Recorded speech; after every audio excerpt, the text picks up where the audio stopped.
ఈరోజు first frame entertainments విపో Srinivas గారు సమర్పించిన, రాజీవ్ రెడ్డి గారు, సాయిబాబా గారు నిర్మించిన, క్రిష్ గారు జాగర్లముడి దర్శకత్వం వహించిన గౌతమి పుత్ర శాతకర్ణి ఇవాళ ట్రైలర్ లాంచ్కి ఇచ్చేసిన ప్రేక్షక దేవుళ్లకు, నా అభిమానులకు, అలాగే ఈ యొక్క ట్రైలర్ విడుదల కార్యక్రమాన్ని అన్ని ప్రాంతాల్లో వీక్షిస్తున్న తెలుగు ప్రేక్షకులకు, తెలుగు జాతికి, అలాగే ఈ కార్యక్రమానికి ఈనాడు ఇక్కడికి విచ్చేసిన మన తెలుగుదేశం పార్టీ కరీంనగర్ జిల్లా అధ్యక్షులు రమణ గారికి, అలాగే విజయ రమణారావు గారికి, పెద్దిరెడ్డి గారికి, డాక్టర్ సత్యనారాయణ గారికి, అలాగే ముఖ్యంగా మా సుధాకర్ రెడ్డి గారికి, నైజాం డిస్ట్రిబ్యూటరు మా చిత్రానికి మొట్టమొదటి సినిమాని తీసుకుంది ఆయనే. అంటే ఎంతో విశ్వాసంతో, ఎంతో ధైర్యంతో ఆయన, అంటే మా అందరి మీద టీం, నేను ఏదన్నా ఒక సమిష్టి కృషిని నమ్ముతాను నేను ఎప్పుడు. ఎందుకంటే రెండు చేతులు కలిస్తేనే చప్పుడవుతాయి. అలాగే ఎంతో మంది అతిరిత మహారథులు ఇక్కడ సాయి మాధవ్ గారు ఉన్నారు, అద్భుతమైన సంభాషణల్ని రాయడం జరిగింది. ఇవాళ ఆయన జన్మదినం కూడా మీకు నా జన్మదిన శుభాకాంక్షలు తెలియజేసుకుంటున్నానండి. అలాగే పాత్రికేయులందరికీ, మిగతా ఈ థియేటర్ యాజమాన్యం శ్రీనివాస్ గారికి, అలాగే మేనేజర్ కమలాకర్ గారికి, అందరు కూడా పేరు పేరున ప్రతి ఒక్కరు కూడా నా హృదయపూర్వక కళాభివందనాలు తెలియజేసుకుంటున్నాను.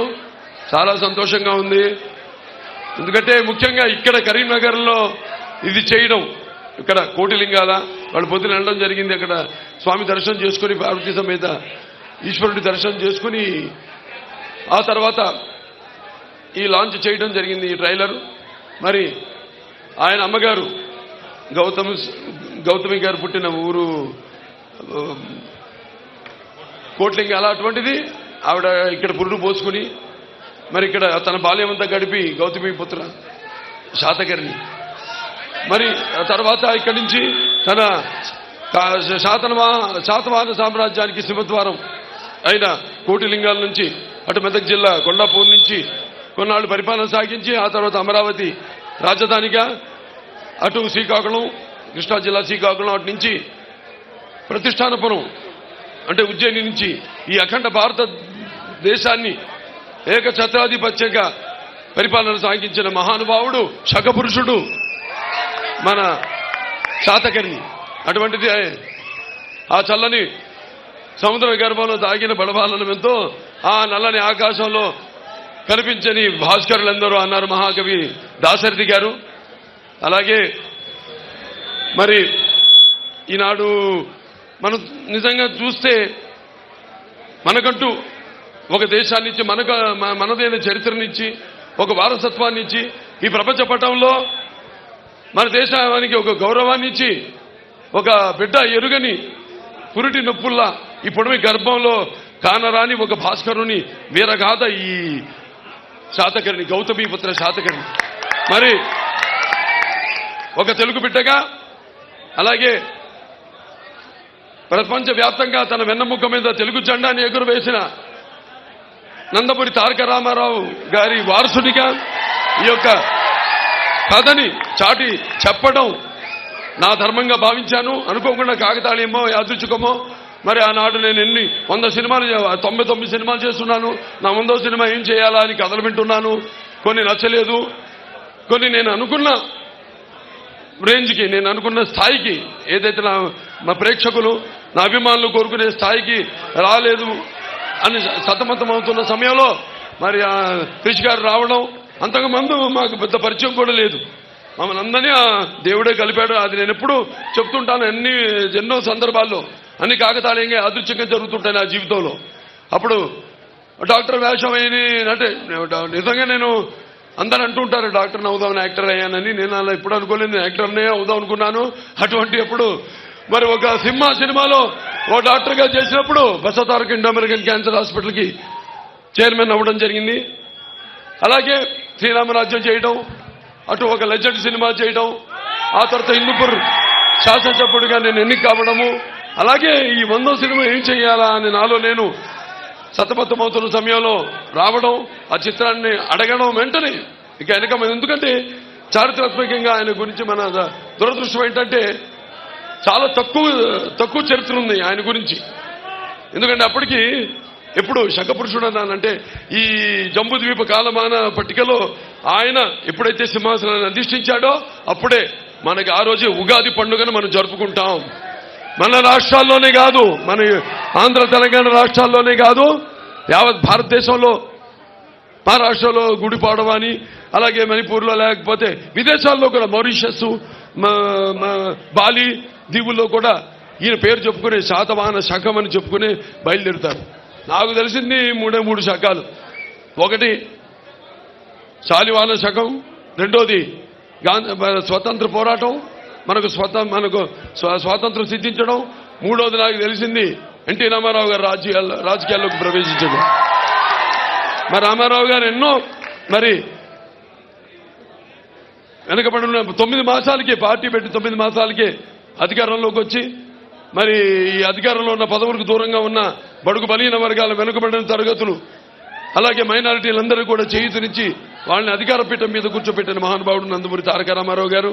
మరి ఇక్కడ తెలంగాణ జిల్లా, ఇది తెలంగాణ రాష్ట్రానికి వస్తే అప్పుడు ఉమ్మడి రాష్ట్రంగా ఉన్నప్పుడు ఆయన చేసిన ఎన్నో సంస్కరణలు. ఇక్కడ పోలీస్ పటేల్ పట్వారి ఈ యొక్క వ్యవస్థను నిర్మూలించడం, మాండలిక వ్యవస్థను తీసుకురావడం, అలాగే 610 జియో దాని ద్వారా ఇక్కడ స్థానికులకి ఎక్కడ వాళ్ళకి అక్కడే ఉద్యోగాలు కల్పించే అవకాశం ఇవన్నీ కల్పించడం జరిగింది. మరి ఈరోజు ఇటువంటి చిత్రాన్ని చేసినందుకు నిజంగా అద్భుతం, ఒక అనిర్వచనీయమైన అనుభూతి, ఆనందం మాటల్లో. అంటే ఇప్పుడు మీరు చూసే ట్రైలరు, నేను కూడా ఇదే మొదటిసారి చూడటం ట్రైలర్ని. అందుకే నా ప్రేక్షక దేవుళ్ళ మధ్యలో కూర్చుని ఈ యొక్క ట్రైలర్ని చూద్దాం అని మరి నాన్నగారు ఆనాడు నిర్వచనం ఇచ్చారు. ప్రజాస్వామ్యానికి కొత్త నిర్వచనం ఇచ్చారు. అలాగే ప్రజల దేవుడు, సమాజం దేవాలయం, నేను అందులో అర్చకుండేని. మరి ఆ మహానుభావులు ఎన్టీఆర్ అంటే అందరూ అనుకున్నట్టు కేవలం నందమూరి తారక రామారావు గారిని మాత్రమే అనుకోను. ఎన్నంటే నటనాలయం, ఆయన ఇల్లే ఒక నటనాలయం. అందులో ఆయన నటరాజ నటసింహుడు. టీ అంటే తార మండలంలోని తారక ధ్రువతారకుడు. ఆర్ అంటే రాజర్షి, రారాజు, రాజకీయ దురంధర యుగంధరుడు, రమణీయ రమ్య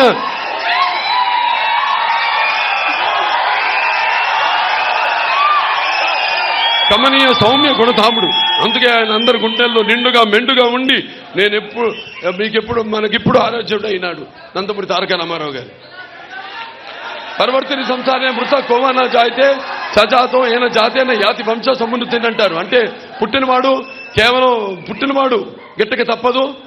కానీ ఎవరైతే తన పుట్టిన కుటుంబానికి, ఎవరైతే తన పుట్టిన గడ్డకి, ఎవరైతే అంటే ఊరికి, అలాగే ఎవరైతే తన పుట్టిన ప్రాంతానికి, దేశానికి పేరు ప్రతిష్టలు ప్రఖ్యాతులు తీసుకొస్తారే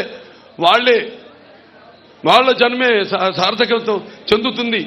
అలాగే నేహాపి కమలా శ్రోతి ప్రత్యవాయన విద్యతే స్వల్పమస్య ధర్మస్య త్రాయితే మహత్వ భయాత్ అంటారు. అంటే అటు వాళ్ళకి వాళ్ళ యుగ పురుషులు, అవతార పురుషులు, వాళ్ళకి చావు పుట్టకలతో ఎటువంటి భయం ఉండదు, ఎటువంటి పరిచయం ఉండదు వాళ్ళకి. వాళ్ళు అటువంటి వాళ్ళల్లో ఒక శాతకర్ణి, ఒక గాంధీజీ గారు, ఒక అంబేద్కర్ గారు, ఒక శంకరాచార్యుల వారు, ఒక ఆది శంకరాచార్యుల వారు, అలాగే ఒక ఎన్టీ రామారావు గారు. ఎన్నో సినిమాలు చేశాను, ఎన్నో అంటే సాంఘిక సినిమాలు చేశాను, జానపద సినిమాలు చేశాను, చారిత్రాత్మక సినిమాలు చేశాను, అలాగే ఫ్యాంటసీ సినిమా చేశాను, ఆదిత్య 369, ఇలాంటి పౌరాణిక సినిమాలు చేశాను. ఇలాంటి అన్నీ చేసి నాకు ఇటువంటి బ్రహ్మాండమైన పాత్ర నాకు లభించడం అనేది నా పూర్వజన్మ సుకృతంగా భావిస్తున్నాను. ముందుగా అది నా తల్లిదండ్రులకు, ఆ భగవంతుడికి నా ధన్యవాదాలు తెలియజేసుకుంటాను. నాకు కరీంనగర్కి ఎంతో దగ్గర సంబంధం ఉంది. ఎప్పుడు ప్రతి సినిమా, ఏ సినిమా అయినా, నా సినిమా విజయవంతం అయినప్పుడు నా యొక్క జైత్రయాత్రలో నరసింహస్వామిని, అంటే ఉగ్రమైన మహర్షులు జలంత స్వరతముఖం నృత్యం భీషణ భద్రం నృత్యం నమామ్యం, ఆయన్ని దర్శించుకోవడం, ధర్మపురి నరసింహస్వామిని దర్శించుకోవడం ఒక ఆనవాయితీ. ఇవాళ మళ్ళీ వస్తాను. ఈ చిత్రం నాకు తెలుసు. ఈ చిత్రానికి ఎట్లాగైతే ఆనాడు ఒక కాలం ఎదురు చూసిందో కోలమానానికి, ఈ జంబూ ద్వీప ఎలాగైతే నాకు ఒక ఈ ప్రకృతి అష్టదిక్కులు లేకపోతే పంచభూతాలు ఎలాగైతే మాకు ఒక గుర్తింపు కావాలి అని ఎదురు చూసి శకపురుషుడు ఈ యొక్క శాతకర్ణి అవతరించాడో, అలాగే మా షూటింగ్ జరిగిన రోజులు కూడా ఎప్పుడు ఎటువంటి అంతరాయం కానీ ఎటువంటి ఆటంకం కానీ కలగకుండా నిరాటంకంగా అద్భుతంగా షూటింగ్ జరిగింది. ప్రకృతి కూడా సహకరించింది. ఒకనొక సందర్భంలో మధ్యప్రదేశ్లో పోయి షూటింగ్ చేస్తుంటే మొత్తం భారతదేశంలో అంతా వర్షం పడుతూ అవుట్డోర్ అంటే బయట షూటింగ్లు చేస్తే స్టూడియో బయట షూటింగ్లు జరుగుతున్న షూటింగ్లు అన్నీ కూడా ఆగిపోయినాయి. మా ఒక్క షూటింగ్ తప్ప. మధ్యప్రదేశ్ మహేశ్వర్లో షూటింగ్ చేస్తున్నాం. ఏదో భోజన విరామ సమయంలో వర్షం పడేది. మళ్ళీ భోజనాలు అవ్వగానే మళ్ళీ మేమంతా సమాయత్తమైనప్పుడు మళ్ళీ షూటింగ్కి వెళ్దామని ఆగిపోయింది వర్షం. అలా ఎంతో అద్భుతంగా ప్రకృతి కూడా ఎంతో ఆనందిస్తుంది. ఇవాళ మా అందరి అదృష్టం. ఇవాళ నిర్మాతలు మా రాజీవ్ రెడ్డి గారు ఉన్నారు, బీబో శ్రీనివాస్ గారు ఉన్నారు, సాయిబాబా గారు ఉన్నారు. వాళ్ళంతా ఒక మంచి చిత్రాన్ని అందించాలి అనే మంచి సత్సంకల్పంతో ఈ చిత్రాన్ని ఆరంభించడం జరిగింది. అలాగే ఇక క్రిష్ గారు మన తెలుగు పరిశ్రమే కాదు యావత్ భారత చలనచిత్ర పరిశ్రమ గౌరవించదగ్గ దర్శకులు ఆయన. ఎందుకంటే ఇవాళ ఎన్నో సినిమాలు చేశారు ఆయన తెలుగులో. 5 సినిమాలు, ఇది ఆరో సినిమా. మనం చూసుంటాం. సినిమాకి ఎటువంటి పోలిక లేకుండా ప్రజలకి ఏదో మంచి సినిమా, ఒక కొత్తదనం సినిమాకి వ్యత్యాసం చూపించాలని, ఏదో కొత్తదనాన్ని అందించాలని ఎప్పుడు ఉవ్విళ్ళూరే వ్యక్తి మన డైరెక్టర్ క్రిష్ గారు. ఆయన ఇవాళ మన తెలుగు చలనచిత్ర రంగానికి సంబంధించిన వ్యక్తి కావడం, దర్శకుడు కావడం మనందరి అదృష్టమని ఈ సభాముఖంగా తెలియజేసుకుంటున్నాను. అలాగే సాయి మాధవ్ గారు ఉన్నారు. సాయి మాధవ్ గారు మరి అద్భుతంగా సంభాషణల్ని, అంటే నేను చెప్పాను చారిత్రాత్మకంగా చాలా తక్కువ ఉంది. ఎందుకంటే ఆ రోజుల్లో ఈ చరిత్రలు లిఖించేవాళ్ళు ఫస్ట్ సెంచరీ ఆఫ్టర్ డెత్, అంటే 178వ సంవత్సరం.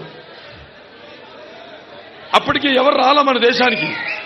మరి ఎక్కువ చరిత్ర లేదు. వాళ్ళ అమ్మగారే శాసనం మీద చెక్కిచ్చింది, అది కాశీలో ఉంది. దాన్ని ఆధారం చేసుకుని పుస్తకాల్లో పెద్దలు కొంతమంది, ఆయన పేరు పరబ్రహ్మ శాస్త్రి గారు పాపం ఆయన కాలం చేశారు. ఆయనకి సభాముఖంగా నా ఘన నివాళులు అర్పించుకుంటున్నాను.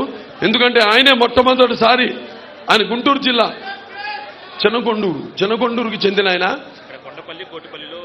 ఇక్కడ తవ్వకాలు చేసి కొండపల్లి కోటిపల్లిలో ఆ నాణాలన్నీ కూడా బయటపెట్టి, పైగా ఈ శాతవాహనులు తెలుగు వాళ్ళు అని నిరూపించింది ఆయన. అలాగే రుద్రమదేవి, మన ఓరుగల్లు రుద్రమదేవి మీద కూడా ఎంతో పరిశోధన చేసిన వారు. ఆయనకి సభాముఖంగా నా ఘన నివాళి అర్పిస్తున్నాను. ఆయన ఆత్మశాంతించాలని. ఎన్నో అదృశ్య రూపాలు ఈ సినిమాని అలా ముందుకు తోసుకుంటూ ఇంత శరవేగంగా చాలా మందిని నమ్మలా ఈ చిత్రం అయిపోయిందా ఏంటి నిజంగా. ఏదో అన్నారు మీరు ఉగాది కానీ విడుదల సంక్రాంతి కానీ, ఏంటి సినిమా అయిపోయిందా నిజంగానా అని ఆశ్చర్యచకితులయ్యారు అందరూ. వాళ్ళు ఇంత శరవేగంగా ఇటువంటి మరి పెద్ద చిత్రం, మామూలుగా అయితే 2-3 సంవత్సరాలు తీసుకుంటారు ఇటువంటి చిత్రానికి. పైగా కథలేని చిత్రం, అంటే చారిత్రాత్మకంగా చాలా తక్కువ తెలిసిన సినిమా మనకి. అశోకుడు గురించి విన్నాం, చంద్రగుప్తుడు గురించి విన్నాం, కానీ మన దురదృష్టం ఒక శకపురుషుడి గురించి మనకి తెలియదు. మరి మా ప్రయత్నం వల్ల ఏ సినిమా చేసినా సరే ఆ చిత్రం ద్వారా నాన్నగారు అన్నట్టు, నేను అన్నట్టు నరసింహనాయుడులో ఏంటి అది, కళ్ళు మూసుకుంటే కనేది కళ, కళ్ళతో అభినయించేది కళ, నిద్రపోతున్నప్పుడు కనేది కళ, నిద్రపోతున్న సమాజాన్ని మేల్కొల్పేది కళ. అటువంటి మా ఈ యొక్క ప్రయత్నం చిన్న ప్రయత్నం ఉంటాం. మేము చిన్న ప్రయత్నాలు చేయం, పెద్ద ప్రయత్నాలు చేస్తాం. ఈ పెద్ద ప్రయత్నాలకి ఎంతో పెద్ద మనసుతో ఆదరిస్తారని చిత్రం ఘనమీజం సాధిస్తుందని ఘంటాపదంగా చెప్పగలుగుతున్నాను. ఎందుకంటే తదేవ మూడుతూ ఉంటాం, సంకల్ప బలీయం అంటాం. ఈ 2 తోడైన చిత్రం మా గౌతమీపుత్ర శాతకర్ణి. మరి ఆనాడు ఎన్నో రకాల పాత్రలు నాన్నగారు చేశారు. ఎన్నో ప్రజల మీద నమ్మకంతో ఆదరిస్తారని మనం ప్రయత్నం చేయాలి. దేశం నీకేం చేసిందని కాదు, నువ్వు దేశానికి ఏం చేశావనేది. అలాగే ఆయన ప్రజల నాడిని బట్టి నేను వెళ్ళడం కాదు. ఆయనకి ఎన్నో శక్తులు అదృశ్య రూపంలో ఆయన వాటన్నింటినీ ఆహార్యంగా అయితేనేమి, వాచకంగా అయితేనేమి ఎన్నో అద్భుతమైన చిత్రాలు చేసి మీ ముందు ఆయన అంటే సొంత సినిమాలు వ్యాపారాత్మకంగా కాకుండా సమాజానికి ఒక మంచి సందేశం ఇద్దామని, ఒక వరకట్నం అయితేనేమి, ఒక తల్లపెల్లం అయితేనేమి, ఒక గోడదిద్దరు కాపురం అయితేనేమి, ఒక పిచ్చి పుల్ల అయితేనేమి, ఒక తోడు దొంగలు అయితేనేమి, ఇటువంటి ఎన్నో అద్భుతమైన సినిమాలు తీసి సందేశాన్ని ఇస్తూ అటు ఆయన నిర్మాతల్ని వ్యాపారాత్మకంగా వాళ్ళు దెబ్బతినకూడదని వాళ్ళకి వ్యాపారాత్మక చిత్రాలు చేస్తూ మా అవన్నీ చేశారంటే అదంతా తెలుగు వారికి ఉన్న ప్రత్యేకత. ఇంకే భాషలో ఉన్నారు చెప్పండి, ఎవరు సాహసించలేరు. ఒక అవిటివాడికి అయితేనేమి, ఒక భీష్ముడిలో ఒక వృద్ధుడైతేనేమి, మంచి పండు వయసులో 32-34 ఏళ్లలో ఇలాంటి ఎన్నో అద్భుతాలు. మన రాజుపేటలో ఒక కురిపి వేషం అయితేనేమి, ఇటువంటి అద్భుతమైన సినిమాలు ఎన్నో చేశాను. ఆయన అడుగుజాడల్లోనే మరి ఆనాడు ఆయన ఆ పుణ్య దంపతులు బిడ్డగా, అలాగే ఒక కళామ తల్లి ముద్దు బిడ్డగా ఎన్నో చిత్రాలు నేను చేయడం జరిగింది. ఒక ఆదిత్య శిక్షణ అయితేనేమి, ఒక భైరవ దీపం అయితేనేమి, మొన్న రిలీజ్ అయిన శ్రీరామరాజ్యం అయితేనేమి, ఇవన్నీ కూడా మీరందరూ ఆశీర్వదిస్తున్నారు. అందుకే అంటుంటాను, ఎవరైనా నువ్వు అంటే కాకతీయ కత్తులు కథ తొక్కిన ఓరుగల్లును కంట చూసినప్పుడు నేను తెలంగాణ సీమ సింహాన్ని, పల్నాటి బాలచంద్రుడు పేగులు మూటగట్టుకుని అడుగుపెట్టిన మరి గడ్డ మీద పెట్టినప్పుడు పల్నాటి సీమ సింహాన్ని, అలాగే మన బొబ్బిలి సింహం, బొబ్బిలి పులి తాండ్ర పాపరాయుడిని ఉద్వేగాంతాన్ని తలుచుకున్నప్పుడు నేను బొబ్బిలి సీమ సింహాన్ని, అలాగే వేటగొడ వల్ల నాటు బాంబుల హింసావాదులను కన్నెర్ర చేసి చూసినప్పుడు నేను రాయలసీమ సింహాన్ని. మొత్తంగా బసవరామ తారక పుత్ర నందమూరి బాలకృష్ణని, నాకున్న జ్ఞాన సంపదలలో బ్రాహ్మణుణ్ణి, ఐశ్వర్యంలో వైశ్యుడిని, మంచికి మాలని, మంచి చేతులు తిరిగే మాదిగని, కష్టాన్ని నమ్ముకున్న కమ్మరిని, కొమ్మరిని, కంసాలని, రాజుకుడిని, నాయ బ్రాహ్మణుణ్ణి, కల్మషం లేని యాదవుణ్ణి, ఆపదలో ఆదుకుని వెలమని, వ్యక్తిత్వంలో రాజుని, అమ్మను మరిపించే కమ్మని, పౌరుషంలో రెడ్డిని, ముతబలలో కాపుని, అన్ని కులాలు ఆదరించే మీ బాలకృష్ణనయ్యాన్ని. ఇంకా మీరిస్తున్న ఈ విజయాలకి ఇంకా ఎంతెంతో రెట్టింపు ద్విగుణీకృతమైన ఉత్సాహంతో ఇక ముందు ఎంతో ఇంకా ఇంత అద్భుతమైన కలియకలతో, నా ఒక్కడి వల్ల కాదు, నా నిర్మాతలు వారే నాకు ఎప్పుడు శ్రీరామరక్ష నిర్మాతలు. ఒక సినిమాలో పనిచేసే ప్రతి సాంకేతిక నిపుణుడు ఇవాళ ఈ సినిమా కెమెరామెన్ గురించి చెప్పుకోవాలి. బాబా గారికి ఎంతో అద్భుతంగా చూస్తున్నారు సినిమాల్లో. మన అద్భుతంగా ఇవాళ యావత్ మొత్తం మనం ఏ అంతర్జాతీయ సినిమాలు ఏవైతే చూస్తున్నామో మనం వాటికి తగ్గట్టుగా వాటికి లేదా వాటిని అధిగమించి కూడా ఎంతో అద్భుతంగా అన్ని రకాలుగా అన్ని హంగులతో ఈ సినిమా మీ ముందుకు రాబోతుంది. తప్పకుండా మీరందరూ ఈ చిత్రాన్ని ఆశీర్వదిస్తారని, అలాగే నా అభిమానులు ఉన్నారు, ఇంతకాలం నా నుండి ఏమి ఆశించకుండా మీరు చూపిస్తారు అభిమానమైన ఒక శ్రీరామరక్ష. ఎందుకంటే అభిమానం అనేది ఎటువంటి డబ్బుతో కొనేది కాదు, ఎటువంటి ప్రలోభాలకి లొంగేది కాదు. కాబట్టి అటువంటి విలువైన అభిమానాన్ని ఇంతమంది అభిమానులు పొందడం అంటే అది మీకు నాకు ఏ రుణానుబంధమో, ఏ పూర్వజన్మ సుకృతమో, ఏ విడదీయలేని అనుబంధమో కదా అని నాకు అనిపిస్తూ ఉంటుంది. నా అభిమానులు ఎప్పుడూ ఆదర్శంగా నేను చేస్తున్న ప్రతి కార్యక్రమానికి కూడా, మంచి కార్యక్రమాలకి మీరు కూడా ఆదర్శంగా మిగతా అభిమానులకి మీరంతా ఎంతగానో మంచి సంక్షేమ కార్యక్రమాలు చేపడుతున్నారు. చేపట్టి ఇంకా ముందు ఈ యొక్క వారసత్వాన్ని ముందుకు తీసుకెళ్లాలని కోరుకుంటూ మరొకసారి ఈ సభాముఖంగా మా నిర్మాతలు వాళ్ళందరూ కూడా ఈ ప్రయత్నం చేసినందుకు వాళ్ళకి నా అభినందనలు తెలియజేసుకుంటూ, నూతన నిర్మాణమైన భారత రాజ్యాంగాన్ని పరదేశీయుల నెతృత్వ ప్రక్షాళన చేద్దాం. దొరికిన వాళ్లను తురుముదాం, దొరకని వాళ్లని తరుముదాం. ఏది ఏమైనా దేశం మీసం తిప్పుదాం. అంగ కళింగ కదంబ కలబర కోసల కుంతల కొంకణ విదర్భ అవంతి అనూప అబీర అపరాంత కుకుర అకర అసక అస్మిక ములక మాలవ మహిష మగధ చేర చోట్య పాండ్య సౌరాష్ట్ర సహితంగా ఒకే ప్రాంతం ఒకే రాజ్యంగా మొత్తం ఈ భారతదేశాన్ని పరిపాలించిన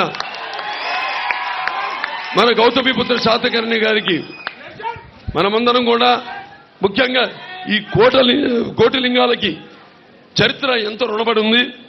ఎందుకంటే ఎప్పుడైతే ఆయన పేగును తల్లి పేగు కోశారో ఒక భారతదేశానికి ఒక జన్మనిచ్చింది. కోటిలింగాల ఎప్పుడైతే పురిటి నొప్పుతో ఆయన అరిచాడో అప్పుడే మన దేశానికి ఒక ఉనికి తీసుకొచ్చింది. కాబట్టి ఈ కోటిలింగాలకు చరిత్ర ఎంతో రుణపడి ఉంది. అందరూ కూడా ఎందరో పరిశోధనలు చేశారు ఆయన మీద. వాళ్ళందరికీ నా అభినందనలు కృతజ్ఞతలు తెలియజేసుకుంటూ మరొకసారి ఈ కార్యక్రమాన్ని ఇంత ఘన విజయం చేయడానికి చేసిన ప్రేక్షక దేవుళ్లకు, నా అభిమానులకు, కరీంనగర్ ఈ యొక్క పట్టణ పుర ప్రముఖులకు, పాత్రికేయులకు, పోలీస్ సిబ్బందికి అందరూ కూడా నా కృతజ్ఞతలు తెలియజేసుకుంటూ నేను సెలవు తీసుకుంటున్నాను.